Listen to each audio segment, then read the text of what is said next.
President Trump on Sunday abruptly signed a measure providing $900 billion in pandemic aid and funding the government through September, ending last-minute turmoil he himself had created over legislation that will offer an economic lifeline to millions of Americans and avert a government shutdown.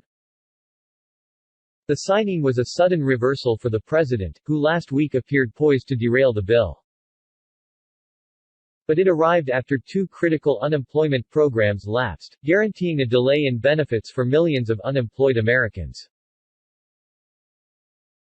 The legislative package will provide billions of dollars for the distribution of vaccines, funds for schools, small businesses, hospitals and American families, and money needed to keep the government open for the remainder of the fiscal year.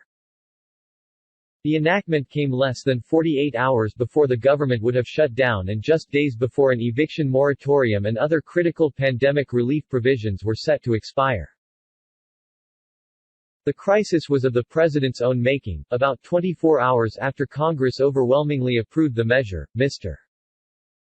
Trump emerged in a surprise video from the White House on Tuesday night and called for direct payments to be more than tripled to $2,000 per adult.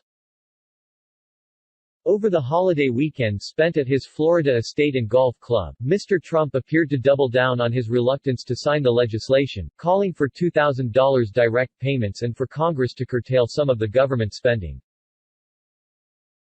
But in an abrupt reversal on Sunday, he suddenly teased, "good news and COVID relief bill."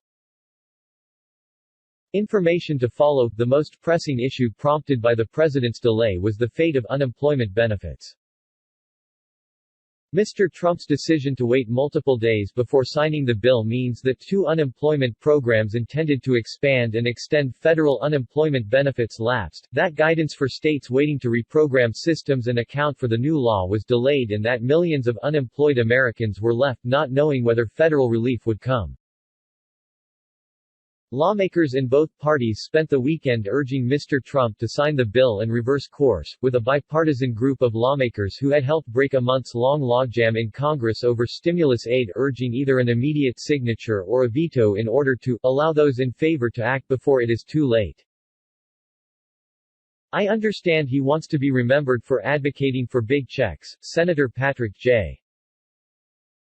Toomey, Republican of Pennsylvania, said on Fox News. "But the danger is he'll be remembered for chaos and misery and erratic behavior if he allows this to expire." Even as he acquiesced to bipartisan pleas to sign the legislation, the president issued a series of demands for congressional action, though lawmakers showed little immediate eagerness to embrace them with just 6 days left in the session. "I will sign the omnibus and COVID package with a strong message that makes clear to Congress that wasteful items need to be removed," Mr. Trump said in a statement late Sunday, saying he would send a formal request asking for some of the funds to be removed. But the 25-day time frame for considering such a request will collide with the inauguration of President-elect Joseph R. Biden Jr. on January 20, and House Democrats said they do not plan to vote